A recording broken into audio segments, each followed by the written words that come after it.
What's going on, everybody? Welcome to another episode of the Coach Mo Murphy Show. Another episode this week, another week down in college football, which means another show with Jeff Hunt in the building. Now, Jeff, this is a somber episode or a somber beginning because I thought we would be celebrating Ohio State being 13-0 and Big Ten champs. But unfortunately, that wasn't the case. But all was well in Columbus, Ohio when waking up on Sunday and the college football playoff selection show happened. And I think that's why that loss was even bearable, because at one point in time in college football, one loss was the end of your season, having you play in possibly a meaningless bowl game, where now that loss still, if the national title is the goal, which is always the goal and obviously is the goal for Ryan Day and the Ohio State Buckeyes, then you still have a clear path, and it was laid out for you today what you have to do in order to win that national title.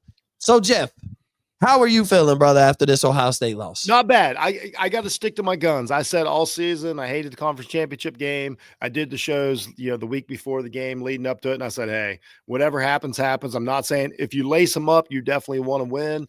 But the truth is, basically it boils down to this: like, only 12 teams right now have a chance to play for the national title, and Ohio State's one of them. Yes, did they want to finish the season? Did they leave a lot on the field? Did they make giant mistakes? All those things are true, but the bottom line is they're the 2 seed in the college football playoffs, and a lot of teams like Texas, Michigan, Vanderbilt, Notre Dame, teams that really thought, Clemson at the beginning of the season was guaranteed to make the playoffs. All these teams literally do not have a shot to win the college football, national championship, and Ohio State does. So yes, did it stink to watch it? Yes. Did Indiana deserve it? Yes. They came up. They executed a little bit. That game came all down to execution. Indiana executed a little bit better, had their heads with them. Ohio State wasn't as focused as they needed to be in that game, and it cost them. But that being said, we move on. We're the 2 seed, and now you got over 3 weeks. You got to get your mind right. In 3 weeks on the college football calendar is huge. You can install, offenses, defenses, whatever you want to do, and get prepared. I'm going to give Day the benefit of the doubt that he did it last year. So yes, did it sting? Did it stink? Was I mad? All those things. Yes. Am I ecstatic today that my team is in the playoffs? Absolutely. Yeah, 100%. Now, Jeff, I saw something today, and this is probably, real quick. We're not going to be on the Ohio State Indiana game for too long. We want to talk about really just the college football playoff, bracket as a whole, who got in, who got out. But what I do want to talk about, something that happened today that was pretty interesting, and it was that the USF Bulls flew to Columbus in their private jet or whatever it may be to come pick up their future head coach and Brian Hartline today. They should. I'm glad. Which so that's no offense, but I'm glad. That's where, I knew, if you weren't aware of that, yes, that happened. They made, the president of, the AD and everything came and picked up Brian Hartline. Seems like Brian Hartline's going to Tampa. Now, with seeing that, in my, assumption, I would assume that Brian Hartline is probably from here on out, like, he enjoyed the ride, but now he's focused on USF football, which to me thinks that Ryan Day will probably be taken back over play calling. I think I love that move after what I saw, against Indiana. I think, some of the sets that we were running, some of the formations that we were in at the time, at an important time in the drive, and we got 3 tight ends on the field, and neither of our 2 star wide receivers, at times when we should have ran the ball, we're throwing the ball. At times when we should have thrown the ball and just trust our playmakers, we're running the ball. And honestly, this is what Ohio State's offense had been doing all season. But the thing is, we always thought they were just playing like they were just being reserved. They were just waiting for the right moment to unleash this offense. Some people thought that. Jeff did not think that. Right. Well, I did. But I also, at the same time, I did think, or the other option is, we are running this offense this way to protect Brian Hartline as an offensive coordinator and make sure that he still has opportunity. Like, it was one of those 2 things for me. And like, to have the playmakers like Jeremiah Smith and Carnell Tate, you're not wrong to think that when you're playing this basic offense, just try and get through it and just win with this just win mentality, it's fair to say that there's more that could be done. There's more to this offense. We could have more 100-yard games from Jeremiah Smith if we wanted to and all this. But I think the true trust in the offensive play calling this year just wasn't there. And, it was in a sense, I don't think Ryan Day and Ohio State even had plans of Chip Kelly being gone this year. Like, I think when Chip Kelly left and went on to the NFL, like, I think just promoting Brian Hartline was the easier thing to do. Obviously, he had a chokehold on recruiting, especially at the wide receiver position. And what you had coming in, you do think like all those things are impacted when making a decision. And so the easiest thing when you know that you have, when I'm Ryan Day and I know I can call an offense if I want to, I can promote Brian Hartline, which ultimately gets him an opportunity to be the head coach at USF. Now we'll see what he does there. But from what I've seen from this offense, I wouldn't say that I've been the most impressed with the offensive play calling from the offensive coordinator and everybody involved this year from Ohio State. And I think it just came to light against Indiana because that defensive line, created a lot of pressure and there wasn't nothing prepared to get it quick and let our playmakers make plays in the open field, just get the ball in their hands and see what they can do from there. And so with not seeing that, it makes me wonder, like, is that there? Like, obviously the potential with having those playmakers there, it's there, but you got to call the plays. You got to basically grow the cojones in order to make those plays. And I think after losing, I think it's going to loosen Ohio State up a little bit to the point like this just win playing reserve doesn't guarantee us a victory. We did that crap against Indiana and lost. From here on out, you lose, your season's over. So I think this will light maybe not the same fire that it did against like for Ohio State last year after being 10-2, losing 13-10 to Michigan. I don't think the hurt is there, but I still think just coming out with a vengeance. I think all these guys, once getting to the Big Ten championship, they saw the goal of having a perfect season that got taken from them, but they still have an opportunity to win a back-to-back national championship. And I think you're going to get the best effort moving forward from this Ohio State team. Yeah, no, I think it's all no. Here's what happened. Ryan Day and again, I'm not the only one that said it, but all season I said huge mistake. Ryan Day slow played all this. He thought he could do it this way. He even did it in the Big Ten championship game about like, we'll just, and it did look like it. It looked like they were going to go down. They were going to take a lead. They were going to hold the lead with their defense. And we were all going to be sitting here Sunday morning saying, oh man, they didn't, that was a close one, but they can flip the switch. Switch wasn't there, wasn't able to flip it. This offense is terrible inside the 25-yard line. As far as scheme, they're only good because of talent, which that's fine. I have no problem with Ohio State having the talent to win most of their games that way. But everything came home to roost in this game. Hartline's lack. He's not an offense coordinator. We'll just say it. Ryan Day, having too much faith, and even just a lethargic manner in which they played. Not being able to scheme guys open, which have some of the best guys in the country to scheme open, and they can't do it. Saying when he needed the help wasn't there due to the offensive game plan. That's been all season. So yeah, Ryan Day just screwed up. He's got 3 weeks to fix it. That's all there is to it. If he goes into the Cotton Bowl thinking that he's going to play this way, he's absolutely going to lose. There is no ifs, ands, or buts about it. It was all a calculated risk and a calculated mistake to this point. So now, do I think in 3 weeks, like you said, they can change it, get guys moving, speed up the tempo? I think all the talent's there. I think all the knowledge is there. I think these kids are, smart and ready to go. And I agree with you that they can, build that in, but they got to go to work. And the good news is, though, just like, what, it's the exact opposite of last year. What happened last year? Went to work, after the Oregon game and said, man, this defense needs to change. And it changed basically overnight. This offense can probably change in the next couple of weeks and be something totally different than what we saw, because all of these kids have ran the plays are there.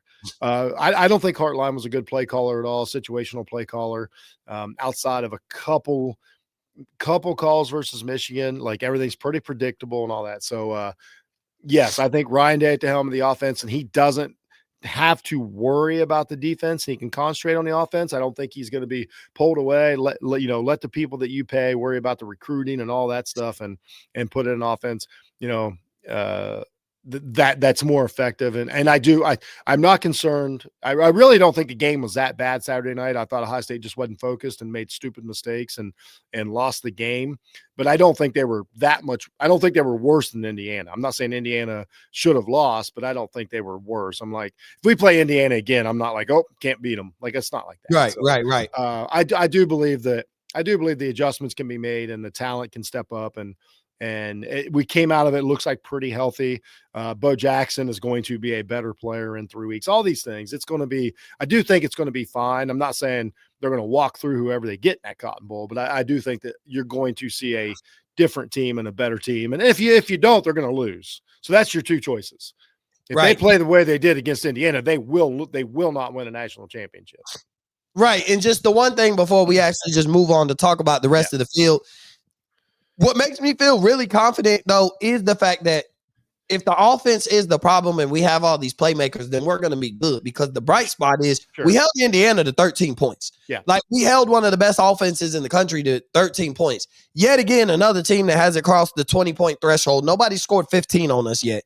So, like, if we score, if you would have told me the night before that Indiana's going to score 13 points, I would say we win by 2 touchdowns. So the fact that we didn't, okay, we can point to our offense, but knowing that you still have the playmakers that can make the plays when they need to, and you know that your defense against a high-powered offense can hold them to 13 points, there's not really a team that you fear in the situation of you weren't really, Ohio State, for me, I wasn't concerned whether we were going to be 2 or 3 or 4. It really didn't matter. I didn't care who we got the draw of coming off of our bye week, who we're going to play the winner of. It didn't really matter to me because I feel confident. Not that, okay, we've been beaten and maybe there's a recipe, but maybe just the recipe was we beat ourselves by the type of play calling and approach that we had on the offensive side of the ball, because Matt Patricia still did not. I mean, we're going to give Fernando Mendoza, because of that one throw, one-on-one on an island late in the game. Like, it was almost like that same, like that throw, that stamp, that Will Howard and Jeremiah Smith moment. Like, that was Fernando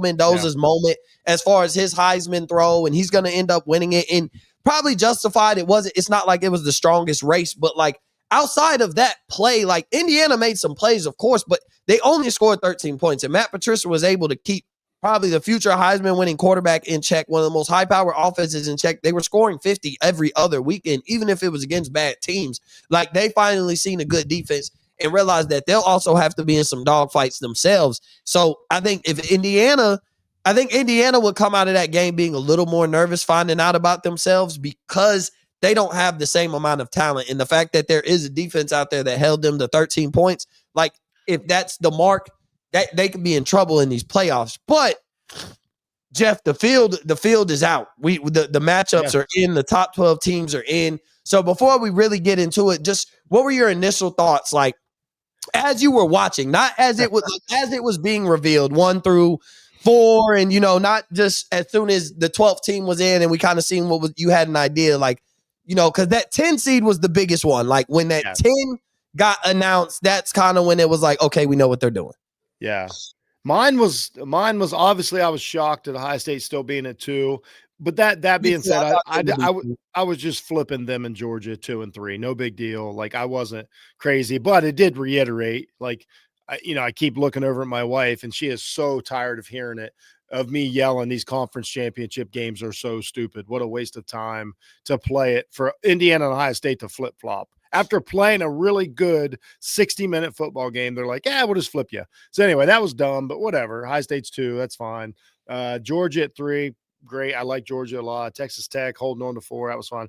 But what got me was as soon as I saw Bama at 9, because Bama was really like the controversial pick, because that was going to be so many things had to happen. This is where it got, I don't want to say the word political is not right, but this is where it got down to business, because what you had, if you leave, like, this is when it started getting crazy. If you leave Bama out, what you just said was, that was it. Because if you think that you're going to leave Bama out because they played a conference championship game and there's not going to be repercussions, you're wrong. So they, like, now is when they're like, oh, we got to leave Bama in, because if not, we got to scrap this whole system. So that's when things started getting crazy. And then you can ask her, I predicted it. I said Miami was going to be in this field, because there was no way that after Duke won the ACC championship, whatever person had to call the other person that mattered last night, that conversation was, listen, there is no freaking way you're leaving the ACC out of the college football playoffs, a major conference out of the college football playoffs. And as soon as Duke won last night, you can ask anybody that was around me, which was nobody. I said, Miami is in, because there is zero chance that they're leaving a major conference that had teams ranked at points in the top 10 this season out of the college football playoffs. So that sealed Notre Dame's fate. It had nothing to do with, I don't care what the committee said. It had nothing to do with head-to-head. They had all intentions on putting Notre Dame in this playoff with Virginia. The plan was Virginia's going to win, Notre Dame's in. I will go to my grave thinking that. Duke wins. They're like, Nikes.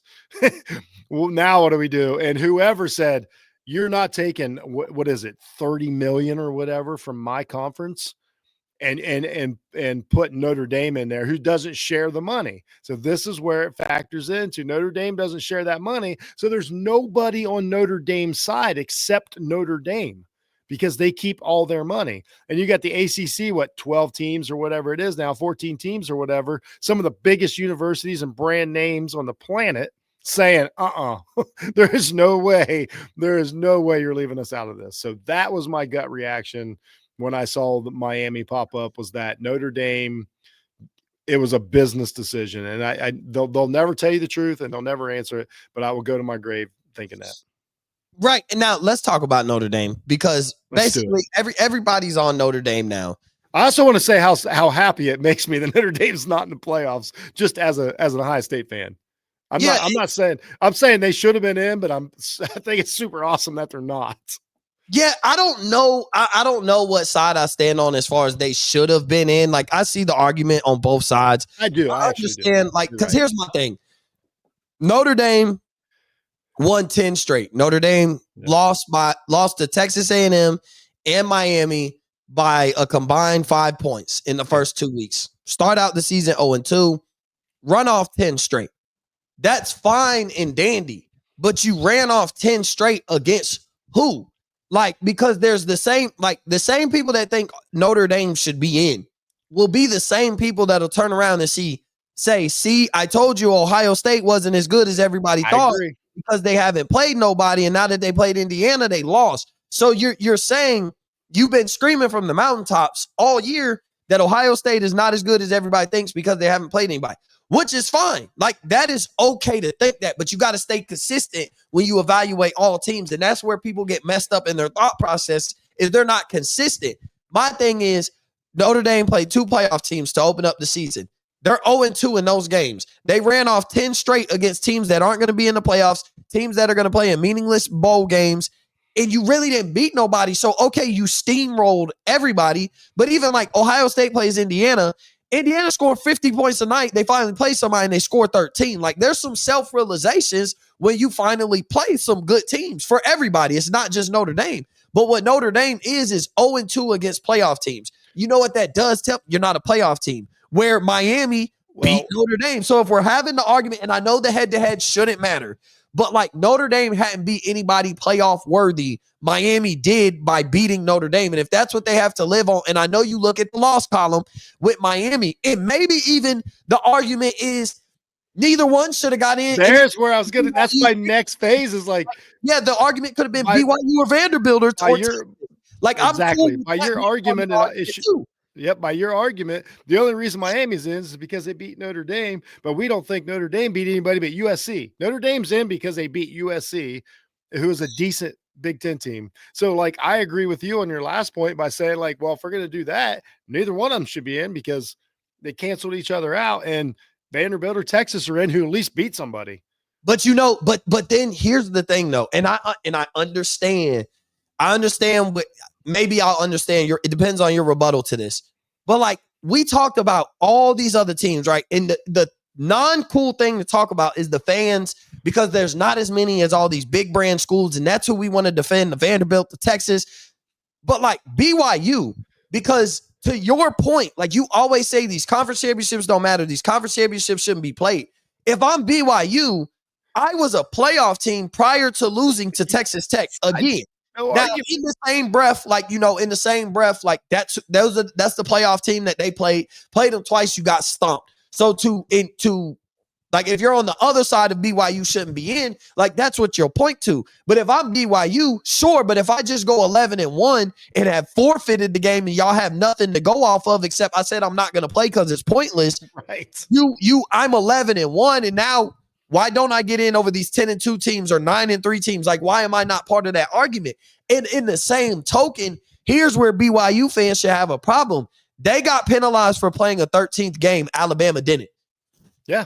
So in the same field, in the same year, like it'd be different if this was a reference point of like, because the circumstances for each selection is going to be different year by year. You can't say, well, what happened last year is going to be the reason why this happens this year, essentially. I don't think it's really a year by year basis.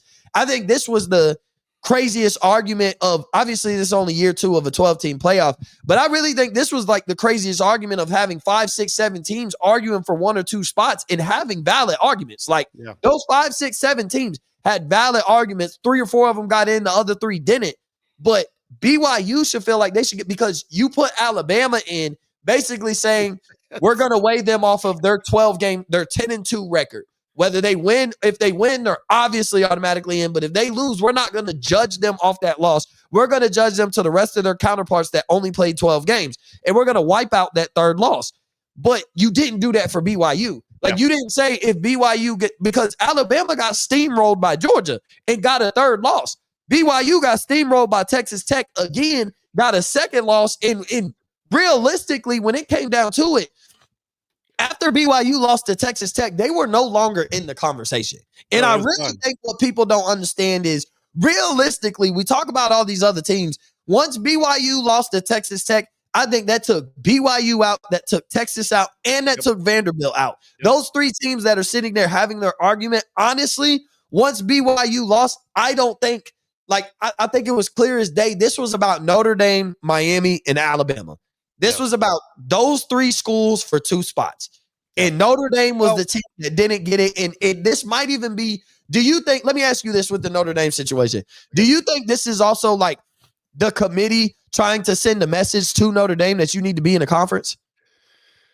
Well, this your way of try your first directly, but to what I said, I think the conferences sent that message, because this is where I definitely believe in, like, a bunch of phone calls were made and said, again, no way you're leaving the ACC out of this. That's ridiculous, blah, blah, blah. And it came down to business. And like I text you and our good friend Jay in the chat, this is the first time, in a long time that Notre Dame, being an independent, caught up with them, because they didn't have any help. They had nobody to back them. They had nobody to pound the table for them. It was them on an island. And the committee, after all the backlash of last week and everybody saying like, hey, go back and, watch the Miami game and judge it that way. They had so many outs and everybody's like, oh, it's a big brand and all that. But that's fine though, because they kept, like, Miami, Texas A&M is going to draw people, Miami, Ohio State, Texas, whatever is going to draw people. So Notre Dame just became a victim of themselves, and that's not right either. I'm not even sitting here saying that I know it should have been Notre Dame or Miami, because I don't think it came down to that. I'm sitting here saying that it was a business decision. I think it came down to Notre Dame and Alabama, and really, and here's the thing. I agree with you too. Alabama didn't get punished, and Ohio State didn't get punished for playing what I keep saying, dumb championship games, losing a meaningless game. BYU got killed. Duke won one. Meant nothing. But okay, now let's talk about that, because I do have some. I'm just saying it meant nothing. I'm glad, but I am so. We're about to get into these G5 schools, and I'm not happy. Let's talk about this, because there's a lot of things where I'm happy. I'm pissed off about, but I'm happy about. Like, I'm glad Duke won the ACC, and we did set a precedent that, like, we're not gonna. And I agree with you. I think that's why Miami's in, because you can't have a P4 conference, like a Power 4 conference can't not be represented in the 12-team playoff. Yeah. I understand if you're saying it's not That's Duke. The only reason Miami's in. Yeah. And I understand if you're saying it's not Duke. And some people are like, well, it should have been Virginia because they were playing in that game. Yes, but Miami has been ranked ahead of Virginia all season. Like this isn't one like if that game wasn't played and you on the side of it's a meaningless game. It should have been Miami was ahead of Miami would have got in over Virginia anyway. I would say, like, just real quick, I would say Miami is the most correct pick of the choices that they had to make. Like they were the better team in ACC all season. They've got the win against Notre Dame. Like I do not care what happened between Duke and Virginia. I just want to say that I do agree with the committee putting Miami in as far as like they were the best of the at-large picks. Like that they should have been in. They've been a playoff team all year. Precedent that like Duke winning and you being 8-5 at the end of the season automatically gets you an opportunity in the playoffs. But what it set though, the minute that Duke won is where I have a problem with it. I don't mind. I don't want anybody to listen to this episode or anything and think that I'm not opposed to Miami getting in. I'm not arguing against Miami. Me, of anything, I think it was always, I think after seeing what I seen, it was out of Notre Dame, Alabama, and Miami. Two of those three schools were getting in. And obviously, really, I think I just want to put it out there that Alabama lost to an average ACC team and a below average ACC. So that's why I say that a lot of their arguments for all these other teams, they protected Alabama because Alabama has a terrible loss. The same way, like since Miami got in, but that was everybody's argument against Miami was like, well, they lost to SMU and they lost to I don't remember, was it Louisville or whoever, but they got two losses to like 8-4 teams. Where like we forget one of Alabama's three losses is to a terrible Florida State team. Like them getting that, playing that 13th game and getting that third loss. Now, even if we take away, so one of your two losses are worse. Florida State. You have one of the worst losses of the two lost teams. Like that's the thing that nobody was bringing to the table was Alabama had, of all the two lost teams, they had the worst loss. Losing to Florida State, and you try and say it doesn't, but a lot of other things matter at the beginning of the season.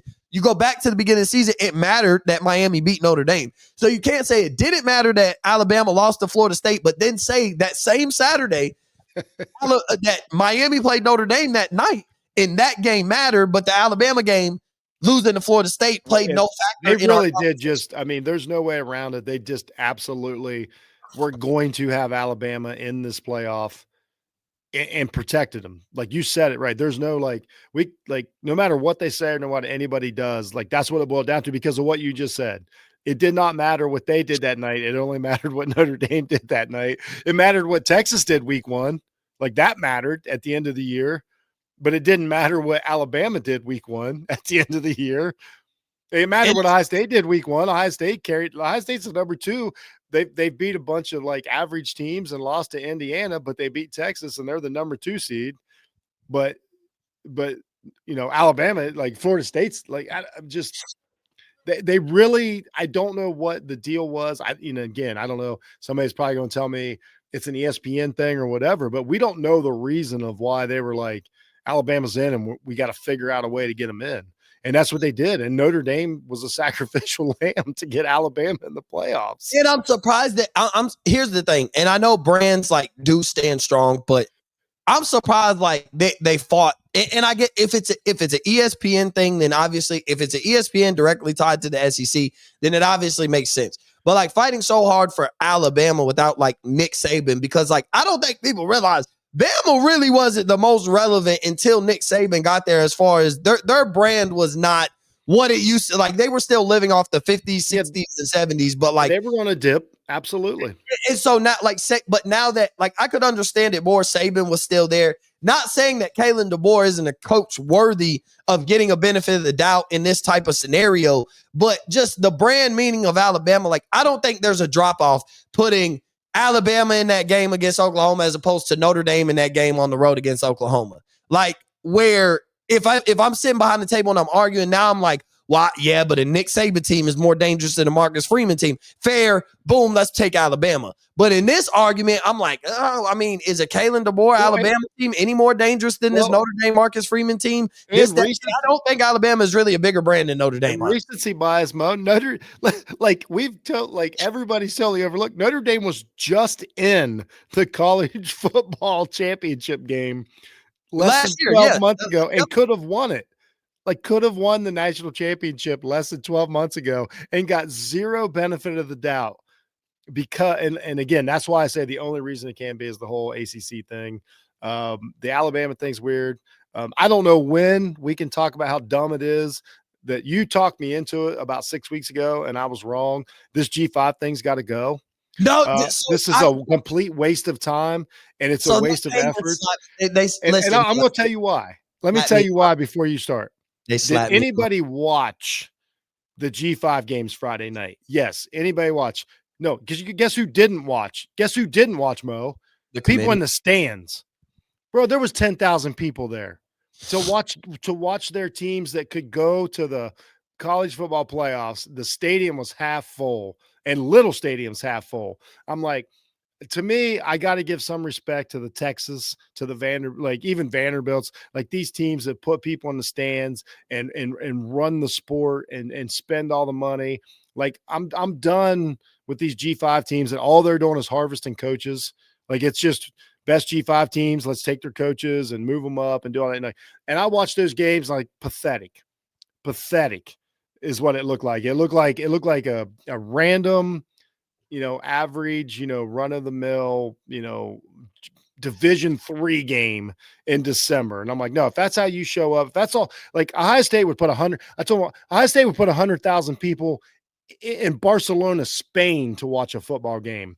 And these teams, they have it like Tulane and James Madison have a chance to go to the playoffs. Couldn't even fill a stadium. Stop it. Like, I'm done with the G5 thing. They're taking spots from good teams. I do not care about any of them anymore. Done with it. They don't. James Madison played one P4 team and lost by 2 touchdowns. Tulane got schooled by the team that they got in to play. They get to play Ole Miss and have a chance to lose by 40 again. It's dumb. There's too many actual good teams out there with good players, actual NFL players. Like there's no way that anybody on earth, whether I dislike them or not, that Vanderbilt wouldn't be a more fun watch in the college football playoffs than Tulane or James Madison. So I'm just done with the G5 stuff. It's got to be fixed. And I don't. So here's the thing, Jeff. 6 weeks ago, when making the argument for G5, one, I'm only making that they get a representative. That was always they get one. And it was That's also fair. That's fair. Ago, the possible G5 representative was also undefeated. Like, I don't think, like, once we got to the point where when Tulane played last night with 2 losses and JMU played it with 1 loss, it would, to me, I'm like, I don't want it. This is not the circumstance where I want to see a G5 in. Like, Tulane, we're really talking about Tulane and they got 2 losses. We really talking about James Madison and they got a loss. To me, if it was Tulane and they're 13-0, they get 1. Now, James Madison, I think, slips in because Duke won. And so you have to have but Duke still deserves it more than James Madison. But I guess the rule is you have to have 5 conference champions, and that's why James Madison gets it, as opposed to it was either James Madison. That's why. In a sense, okay, and that's fine. But I'm not. I was always like, if you're 13-0, the ACC isn't the same as. No, it's not. If like my thing was, if you're a Tulane and you're 13-0, like cool. Or you're 12-1 and you played Ole Miss and you lost 31-34. Like, yeah, you know what? As a G5 representative, like that's the type. Like when Cincinnati, even though they got steamrolled, now it was a different conversation when we're talking about 4 teams as opposed to 12. But when Cincinnati went 13-0, like that team to me, hands down, should be in this 12-team playoff right here. Like you went 13-0, you got some NFL players, like that. You got a quarterback that's going. Like there's a lot of things where yes, this type of G5 team, this is the. But when we're talking about 2 loss G5 teams or 1 loss James Madison because they beat Troy or whoever it was in their conference championship, like that's where my part of the argument. I'm out. Like I was talking about. Like, you get 1 G5. I'm glad that we're on the same page here because you get what? Like I was mad at you Friday night. I was actually mad at you for talking me into this. But like I was cool with 1. Like of the 12 teams, I agree. They need Power 5. They get 1, but it's also circumstantial. So I did not think we're going to have a 2-loss Tulane and a 1-loss James Madison both in the playoffs. I have a problem with 2 G5 teams being in. Yes, I would rather, instead of James Madison, I would rather Oregon be playing Texas, Oregon be playing Vanderbilt, Oregon be playing Notre Dame. Like, and that's where Notre Dame, I understand that, like, where we got this rule where 5 conference champions have to be in there. Like, when we got rid of a Power 5 in the first place, so it's Power 4. So now we're making 5 conference champions be the minimum. And since Duke won, James Madison gets in because they won their conference. I want to Nobody be clear. can Shout tell out me to what Duke though conference too. James Madison's in. That was a great victory by Duke, and they don't get reward. They the only reward is they get that championship. But like, I feel terrible for Duke. Like, what a great season they had of sticking to it through injuries and everything, and then winning it in overtime at the end. And they're like, "Hey, good job, Duke. See you next season." Yeah, Meanwhile, James Madison. and I Yes, get, and and that's I'm where clearly making fun of James Madison, and I don't care. And that's what everybody's so focused on is we're not focusing on the fact that 2 G5 teams got let in because they won their conferences. But like we don't care about their conference. Like them winning their conference really absolutely meant nothing. If Tulane did it 12-1 and their only loss was the Ole Miss and it was a close game, fully justified. I think Tulane should get another shot. Fair. And I'd love to see them have a shot at Ole Miss, especially in the circumstance. You lost by 3. Now you're playing Ole Miss in a situation where they did nothing but win, but they lost their head coach. They got some things going on. Tulane might be able to catch them a playoff win. But when you talking about they went into the game 10-2, and James Madison went into this game 11-1, my thought on the G5 is out. Like, you have to be a special G5 team in order to be the one team to represent, because you're the one team to represent all these other non-power conference schools of why we deserve to have a shot at playing these teams. So I think it should be within a special reason. So the G5 should not be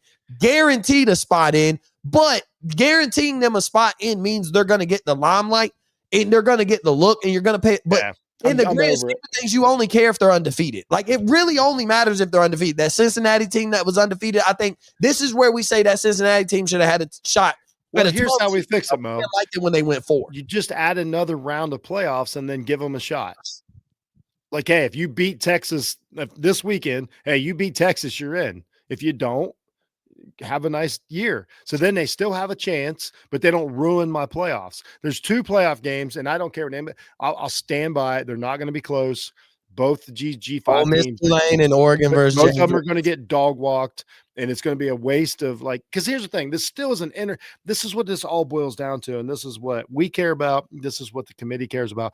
This is still just an entertainment program. It's a TV show, and what we did was took something that was so great, and we took 2 of the games, and unless it's a miracle, which this isn't college basketball, to where you have 10 chances to have one team, upset somebody. You got 2 college football games. It's not going to be close.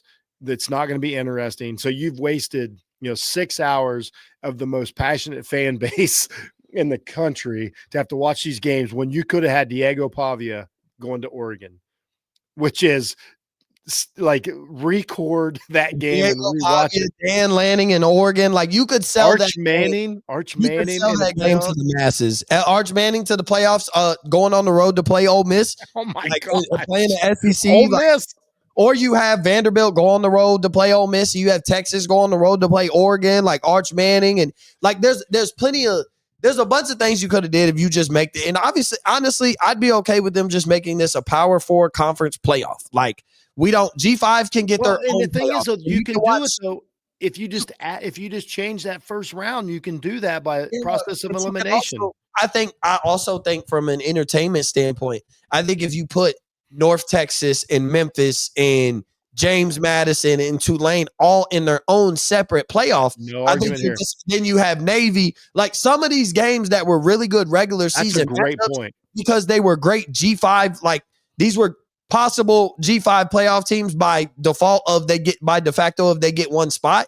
Like, now all these teams turn around and play in a playoff for a meaningful, they hoist the championship. I like it. You could put your pride to the side because the FCS does it. Like, junior college has their own national championship. The FCS has their own playoff that they do. I think it's a 16-team playoff or 24-team playoff. Like, everybody else has their own playoff. I think G5, instead of trying to be included, I also think people would care more and make more money if you put them on the national stage. Like, instead of some of these meaningless bowl games that are being played nowadays, some of these bowl games are actually, like, in those slots are G5 playoff games. I think more people would care about the G5 if they had their own playoff game, and maybe not.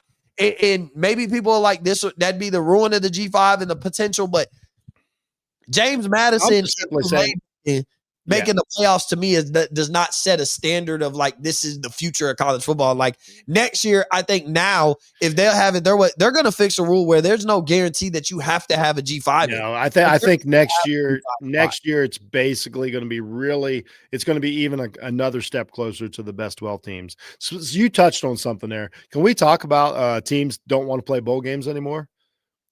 Like we've already had. Like, are we starting with the fact that Notre Dame doesn't want to play? Start with Notre Dame. We can talk about Baylor said no. Yeah, there's multiple teams that said no. It's because but there's two sides to it. So are these bowl games meaningless? Sure.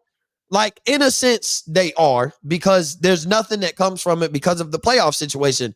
Bowl games became meaningless once the 14 playoff really started and kicking, and then all these guys started opting out because if I'm not playing for a national championship, then essentially like you're saying this bowl game doesn't matter, and it slowly dwindled. Yeah, but then that only mattered to the guys that opted out. Like the guys that were still there, like it was really important. And I think it still is, and I think I don't think so. But I think that's what's crazy. Why? Like, you decided as a school, and maybe you sit down and have a conversation with the players, and y'all came with a team vote. But like, what about we focus on all the guys that are going to have careers that are we always talk about the guys, we care about the guys that play on Saturdays that we watch and we think that are going to play on Sundays. But what about those 50 other guys that are going to graduate and never play football again? And maybe go on to coach high school football, go on to become a college coach, and maybe even coach in the pros, but they're never going to play college football again.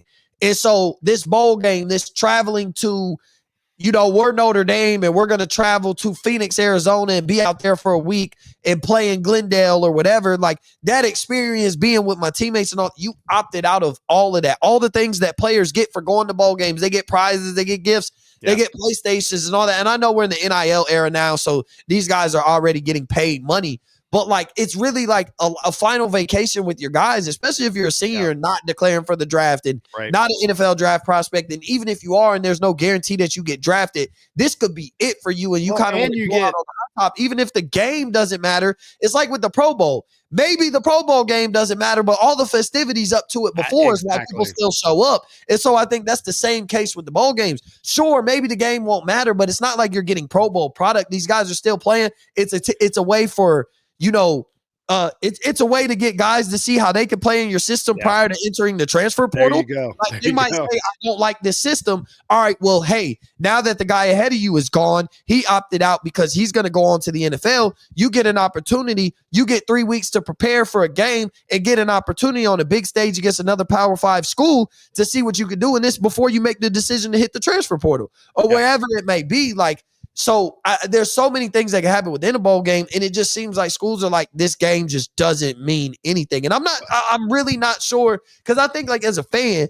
it's also cool for like, it might be the only way that your favorite team is close in your backyard for you to go see play.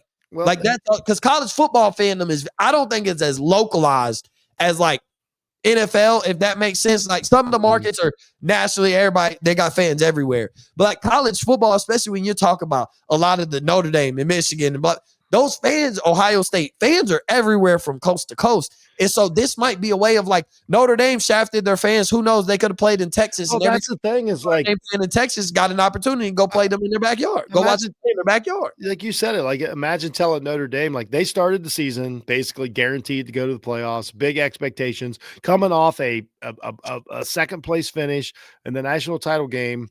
And then now you're like, season's over. Like you just went into the locker room after the selection committee and told 100 guys, season's over. I mean, that that decision blows me away because now you're just Baylor opt out. Like who is Baylor? I don't know. Baylor just claimed that they were on to the next stage of their preparation for next year, whatever. They opted out. Who else turned? A couple of other, major schools turned down bowl games already. I know the schedule is messed up. That's a whole conversation. But I think it's loser stuff. Like, I'm going to be honest. Like, here's my thing. I think it's loser stuff to do that. Because what's the harm in just going and playing the game? And everybody, I will sit here I will sit here and tell you that 2 years ago, that Cotton Bowl was one of the worst things I ever saw Ohio State do. But by no means that I think they shouldn't go. Somebody had fun in that game. Right. If And you, it's an opportunity to you ask all these kids to come there, and then you're like, we're not playing a bowl game. Yeah, and it might be tape for these guys to enter the portal. Like, this might be a good look. Somebody else might be scouting their, like, there's a whole bunch of reasons why Is that why they didn't? Mo, is that why they didn't? To keep to like hide their players? Yeah, but at the same time, though, I hadn't really thought about that. I mean, that maybe that's a possibility, but if that's the case, like, I mean, then you're setting a whole then you're almost, to me, you're setting a precedent of like, let's say you did that and you're thinking about the way I'm thinking as far as guy being a positive and for guys entering the transfer portal, and you're opposed to, well, I wouldn't want my guy to be seen and get contacted by these other schools. So now then you're protesting the transfer portal in a sense by opting out of the bowl game. But really, it just looks like to me with Notre Dame, it looks like you took your ball and went home. Like, you played all your games, got told you weren't good enough to compete for a championship. So you're like, screw it, I'm just not going to play. But here's my thing. You had 12, like, when we get to this selection Sunday, it's like all the conference championship games were played on Saturday.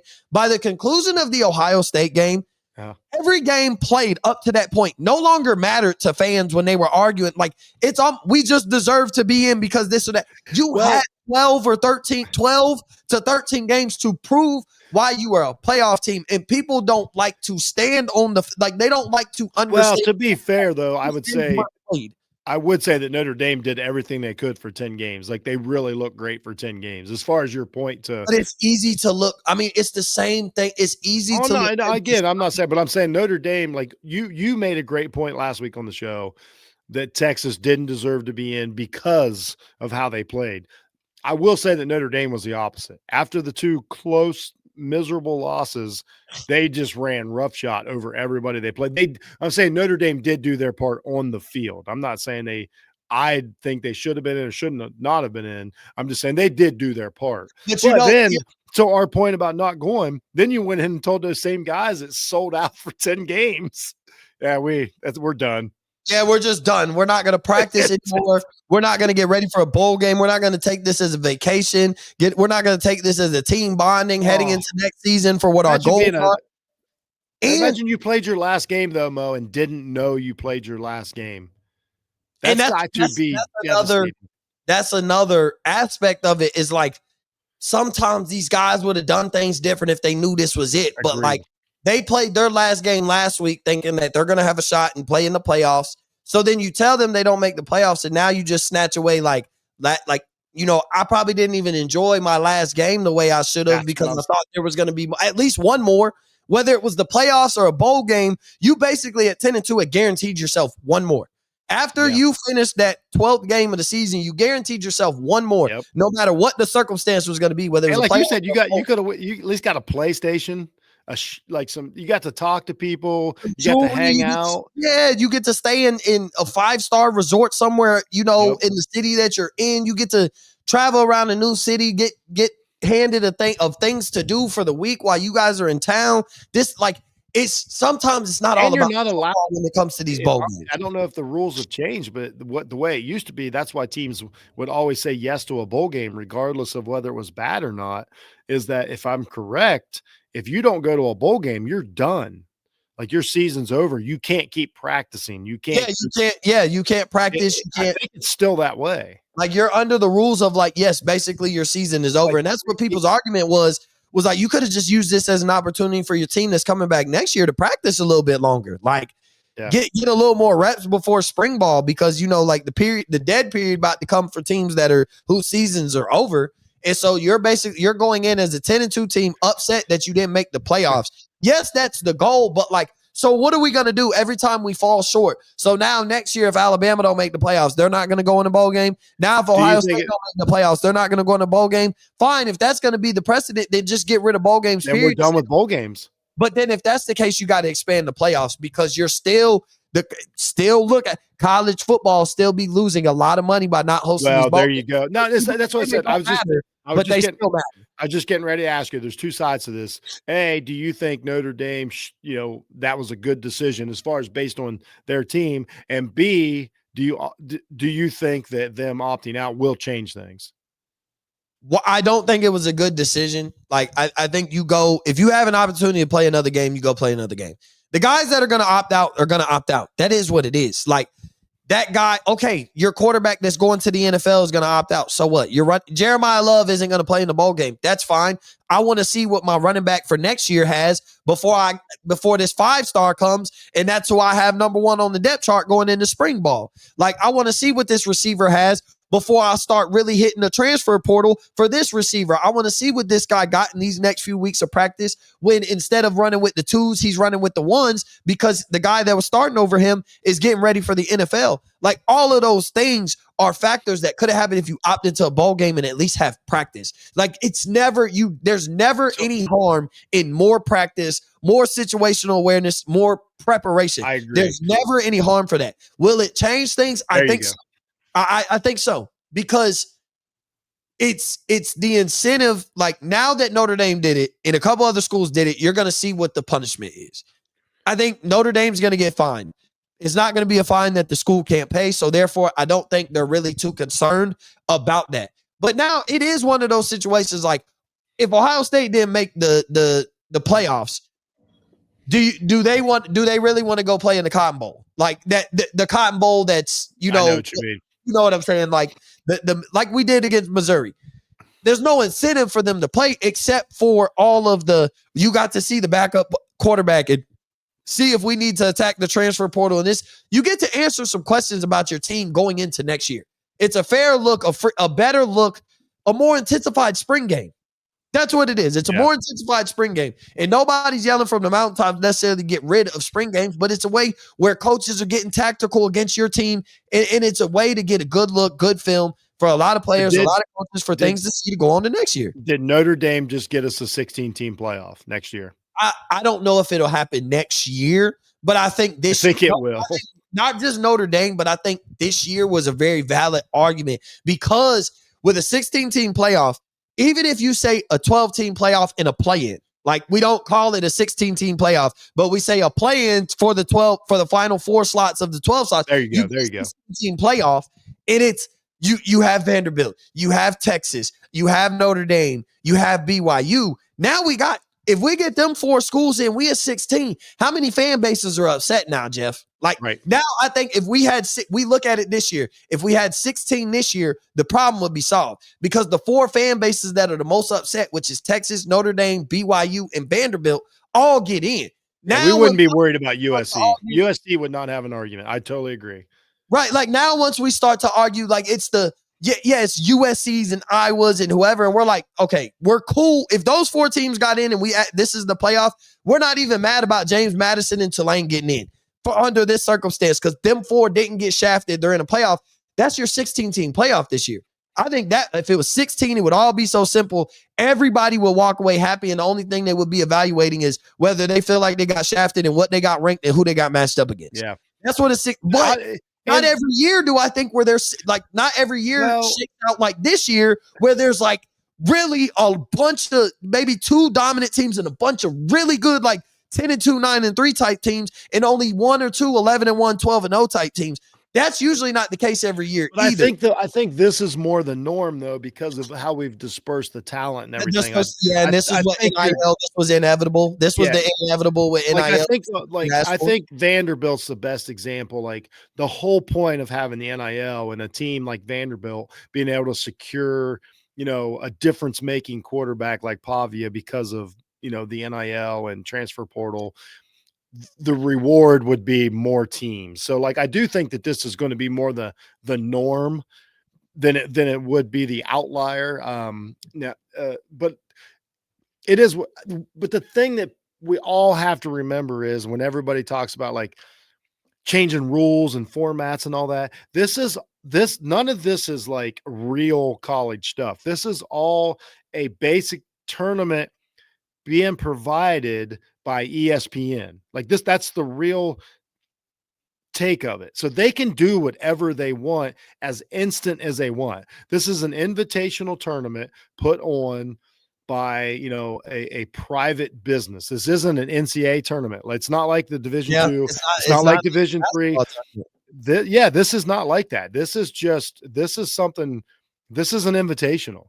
Like in all honesty, like the top teams could say no, and that's fine. You know what I mean? So it's like this isn't so. So when it doesn't take a long time to change stuff. If ESPN's like, man, ESPN obviously realizes right now, and I say ESPN because they own it right now, and they probably will for a long time. If right now they're like, man, we're bleeding money because we've got James Madison and, and Tulane in here instead of Texas and Notre Dame, they can change the rules. As soon as last year, the top 4 seeds lost, the top, you know what I mean? They immediately changed the rules. They're like, well, that was stupid. Have the top 4 seeds regardless. That was stupid, and we lost money. So they can literally change it. As soon as the playoffs are over, they can just change it. That's what, I want people to keep in mind is like, this isn't like a sanctioned thing. This isn't a body. This isn't something that's been around for 100 years. No, this is just an invitational tournament put on by Disney. This is what the college football playoffs are. And I thank them for doing it because it's awesome, but also it can change it will change next year. Like next year, it will already be different. And I think it's awesome.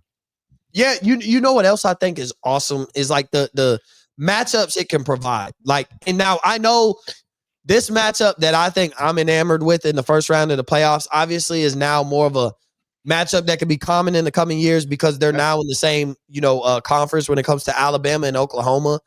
But like, Jeff, just hear me out. Like, I'm a true college football fan. I understand college football history.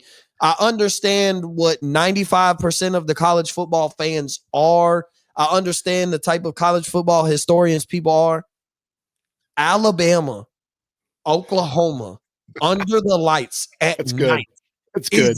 I mean, when you talk about 2 classic brands, bland jerseys for the love of the game of not much to do in Norman, Oklahoma or Tuscaloosa, Alabama, but love our pride and joy of the university that is located in the center of our city. And I think they play on a Friday night. They play the Friday night game? Yeah, they get the Friday night game. Stand alone. You're right.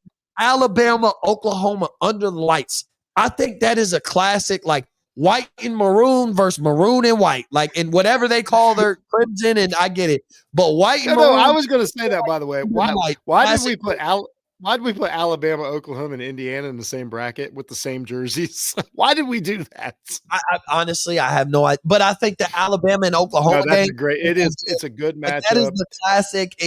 And even still, I think that is the classic. If you are just in the backwoods of any random, like any country, it means something to football fan will love. Like, like this is people's grandfathers and great grandfathers and the Oklahoma, Alabama. Like this brings up when it comes to college football history. Like these are 2 historic programs. The jerseys have never they've stayed pat. They've stayed the course as far as what their jerseys are. They've never let Nike take them over and be this new age. Like they didn't go Oregon on everybody. They stayed classic because they're classic traditional programs in Alabama and Oklahoma. And I think it's great that we get to see that playoff, but we will see that matchup in the SEC now. So let's do a quick preview because I like that you brought that up. So that's cool. The Alabama and Oklahoma, that's awesome.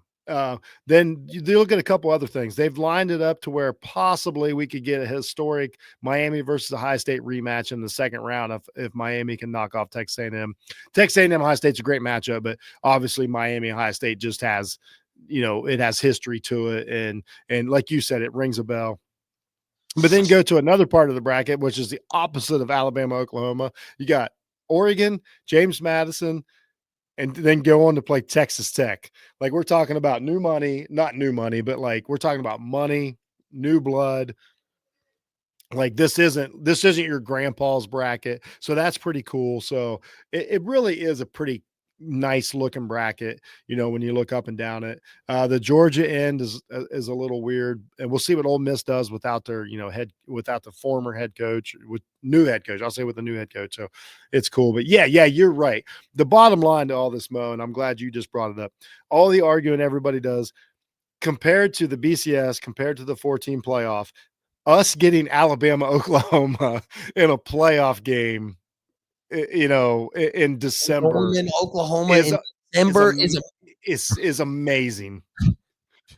I mean, and then even Texas A&M, like College Texas A&M Miami's Station, great. College Station hosting Miami, like Miami versus Texas A&M. I hadn't thought about that. The picture of them hosting. That's a great point. And that's a matchup you don't normally get to see. This isn't the bowl games where back in the day, like if Miami played, Texas A&M in the Sugar Bowl, everybody would love to watch it because the Sugar Bowl meant something. But now, like this is Miami is traveling to Texas A&M in a situation where if it wasn't for the college football playoff, they wouldn't be playing in this game. Two physical teams, like having watched those teams played this year, like those are two physical teams. Then no offense to Miami or Texas A&M, but it's literally a battle of two of the biggest overrated brands currently in college football. I think A&M and Miami are the two brands that overvalue themselves as far as where they think their place is in the college football world and how much weight that and then the winner gets a chance to knock off the biggest brand on the block.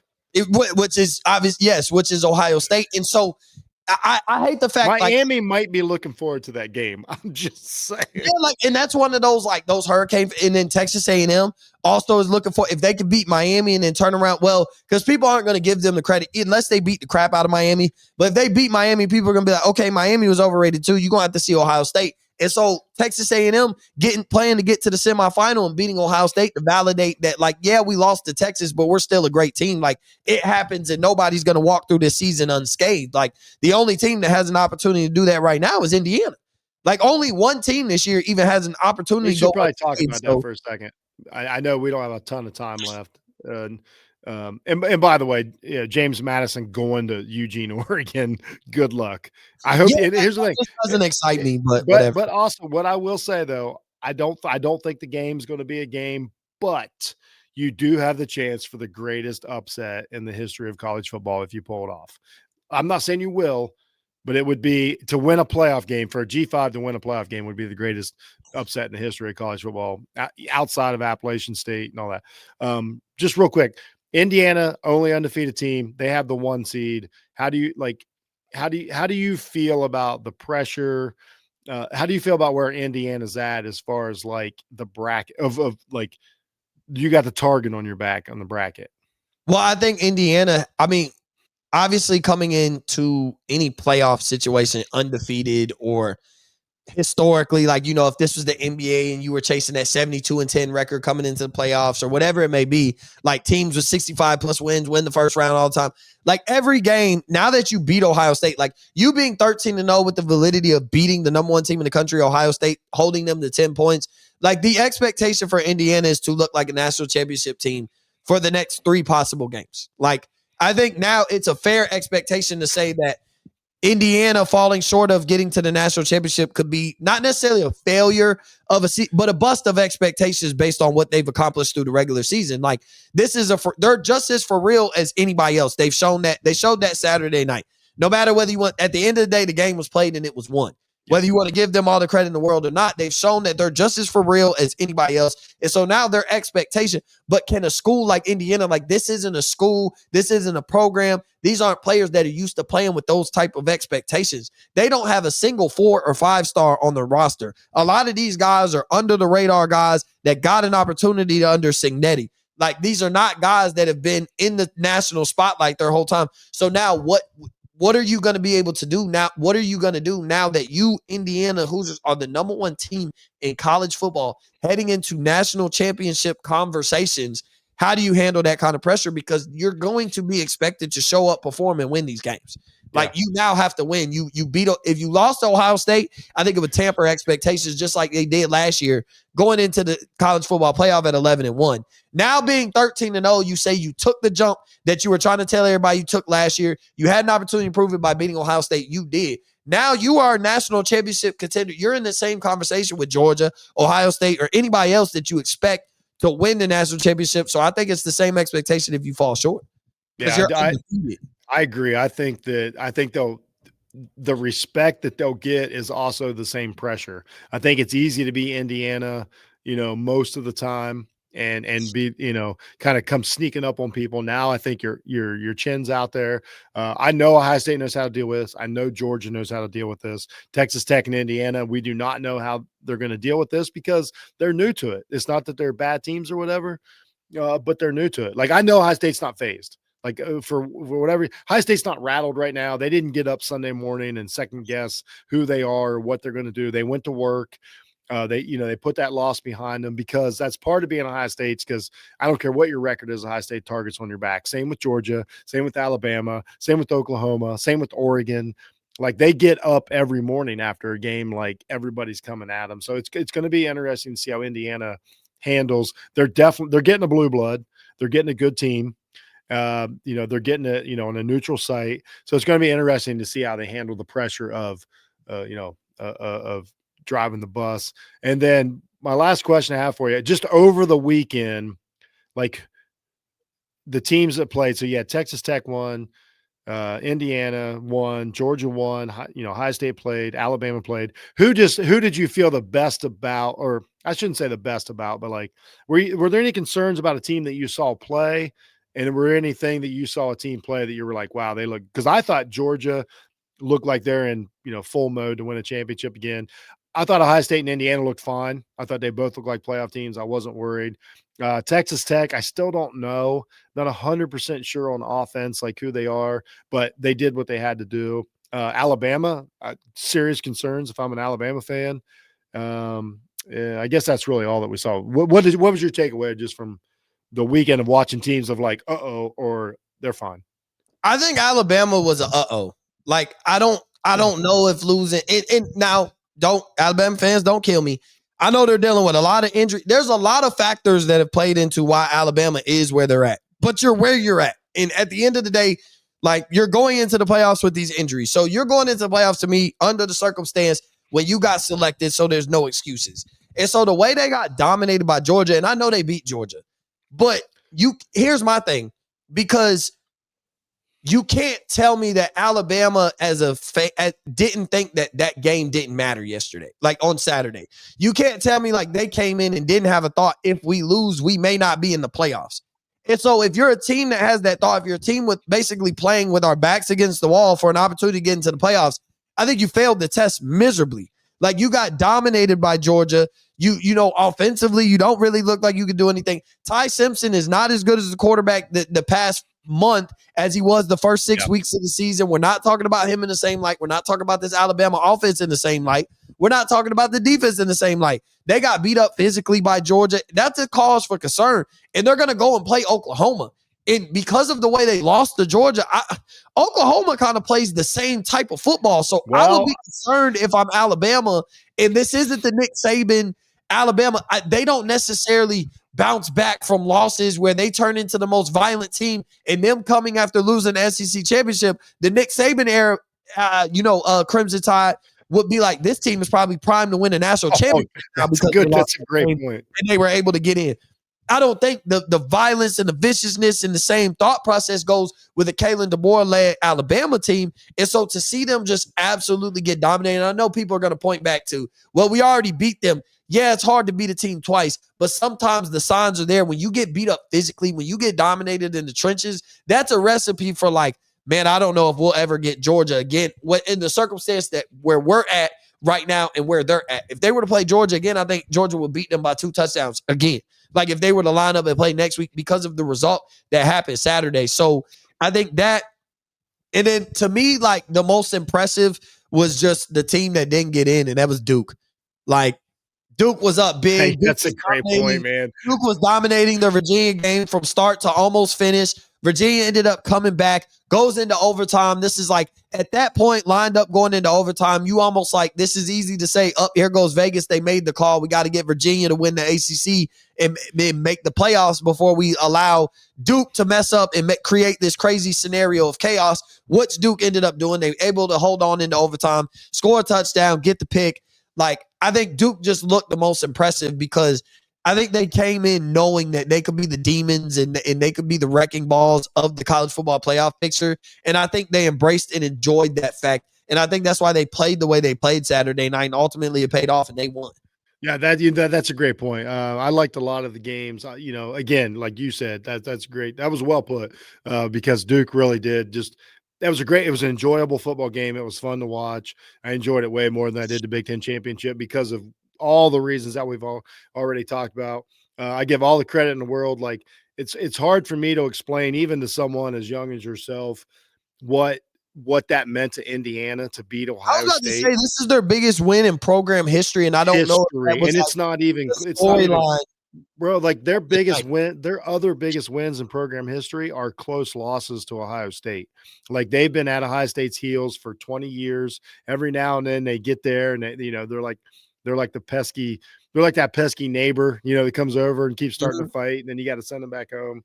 Um, I know I got a lot of their fans are friends of mine, and here's what I'll say. Like I know I'm going to wind up by the time this playoffs is over disliking Indiana, but I will say that they root for their team, not against Ohio State, and I can't say that about a lot of Big Ten teams like Michigan.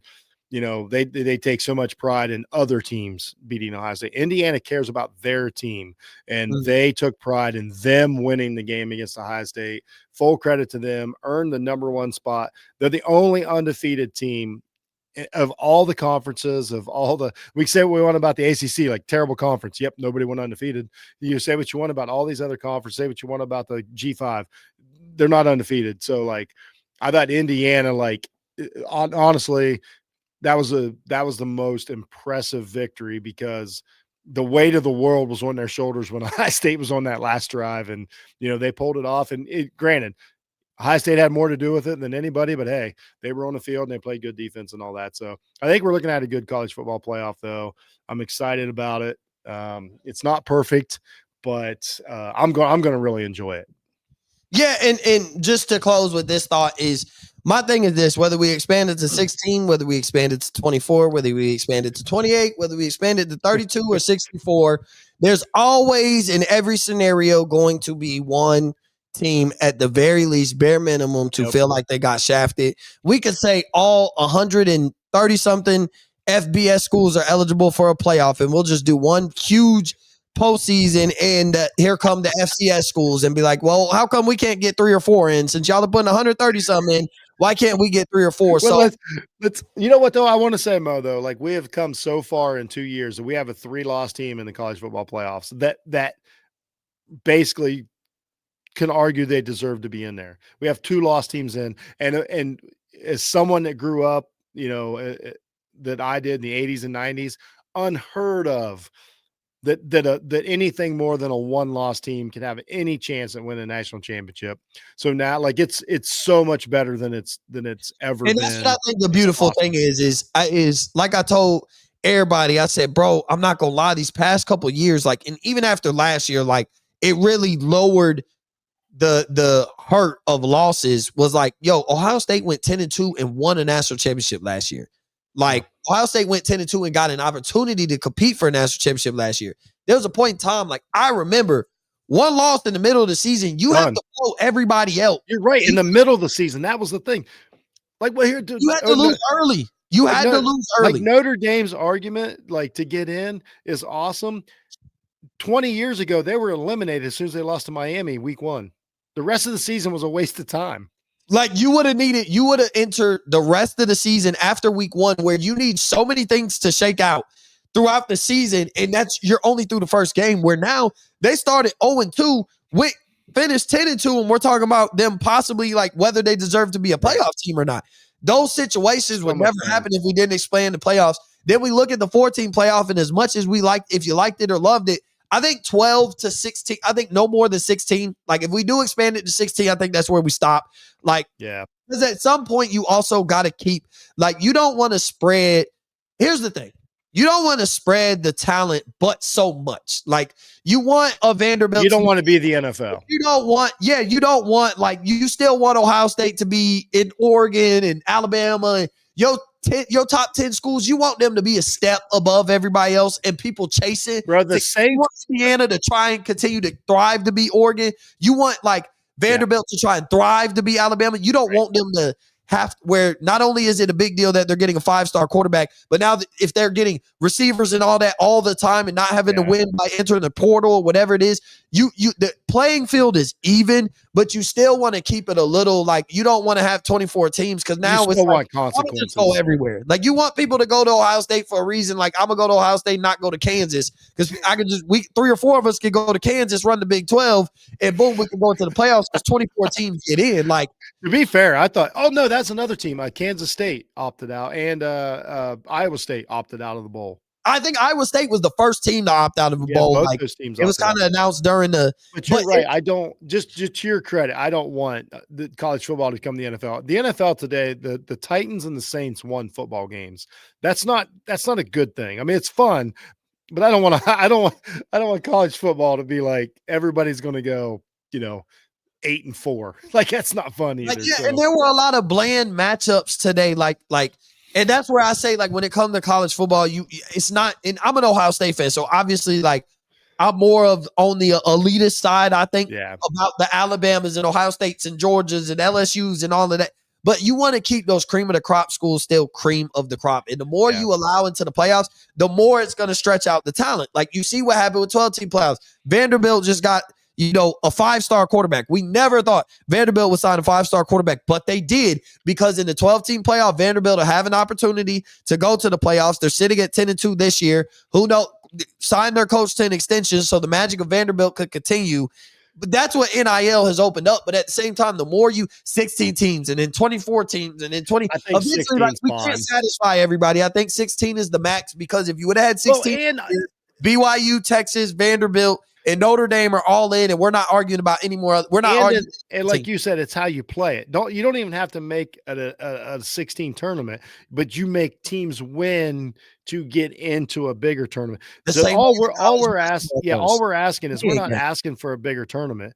We're just asking for games to matter for teams to get in. You could do it like the play-in tournament where you're playing. There's a play-in for the 12th seed, 11th seed, 10th seed, and 9th seed, which puts 8 teams playing 4 games for the. How much fun would it have been after last weekend? Teams had to scramble and get their shit together to go to like Vanderbilt had to be like, oh hey, we gotta get to South Bend. We got to get to Notre Dame and play a game. And Texas is like, we got to go play. I don't know who was on. We're playing BYU or something, and like then we got to get. Like that's like, fun. Damn, we got to play Alabama, and Oklahoma's like, damn, we got to play James Madison or whoever it may be. Like all those schools, 8 teams playing for the Final 4 spot. So you're really not. That's what I'm saying. We're not. Me and Mo and I aren't trying to add games. We're just trying to make every game matter. And that's what's cool. I think a play-in for you already had determined 1 through 8, and then the play-in games were for 9, 10, or for 9, 10, 11, and 12. Or you know what? I think Duke should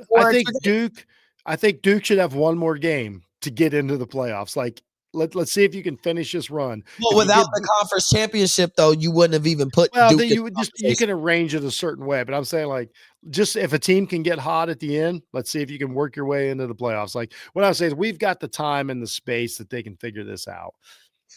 Right. So, I mean, 100%. But Jeff, that's all the time for the day. I appreciate you for jumping on. I mean, we're going to have plenty more conversations leading into the playoffs. I mean, the great thing is that we don't have a playoff game until December 19th. The even better thing about that is after that first week, that Friday and Saturday, we don't have playoff games again for another 2 weeks. So we have plenty of time to discuss these games, to analyze these games, to talk about these matchups, to talk about these factors and everything like that. So I can't wait to have another conversation with you, Jeff. The greatest thing about this 12-team playoff is the fact that our season and being in it is our season is not over, and we have another game to play. We have another game that matters to play. Not just my Dolphins are the Vanderbilt of the NFL.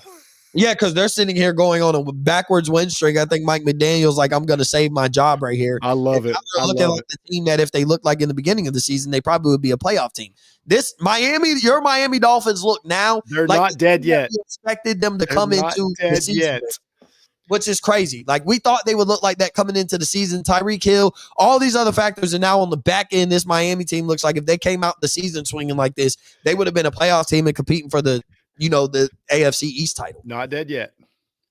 But yeah, that's all the time. I appreciate everybody for tuning in. I appreciate everybody for listening. And we will catch you on another episode of the Coach Mo Murphy podcast.